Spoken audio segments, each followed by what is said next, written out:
father is a proper Bengali. You know, we are originally from North Calcutta, Sham Bazar, which is sort of immersed in a very, very traditional Bengali Brahmin upbringing, my father. And he really defied his family in meeting my mother, blonde, blue-eyed, Polish, during a trip to Warsaw.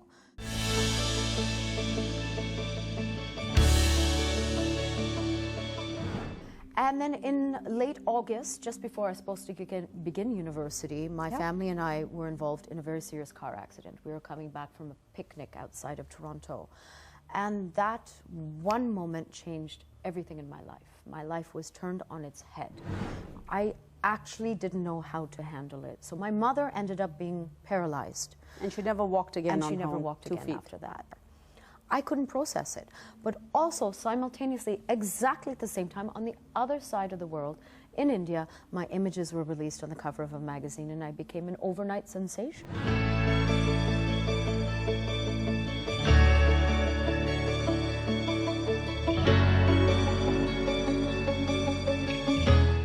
I was 16. I came on a trip chaperoned by my parents.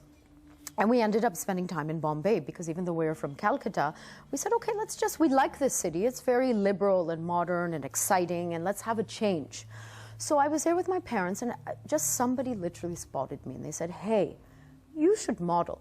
I had never really thought about it in my entire life because my background was very different. So it was very unexpected, but yet I had this very adventurous spirit, and I was kind of getting bored, and I said, okay, let's do it. And I did. I was approached by Maureen Wadia, of Bombay Dyeing fame, and I ended up really enjoying myself because it was a very interesting cast of characters.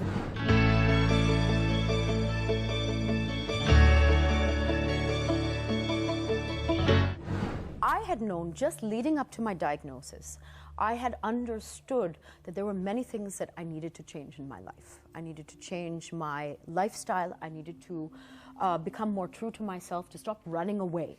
And this maybe actually links back to the earlier traumas in my life. So my way of handling pain and trauma and difficult circumstances was to run away.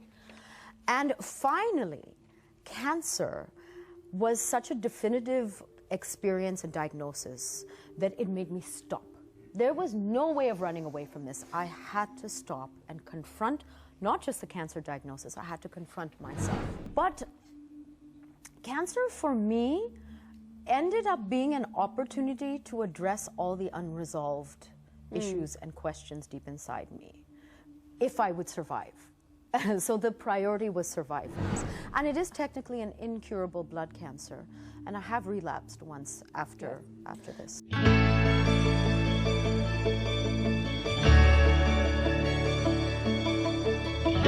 A lot more people are speaking up now, but you were among the first to do that. You're using your fame now for cancer advocacy. You also walked the red carpet. That's how you announced to the world that you had cancer. Yes, bald as well.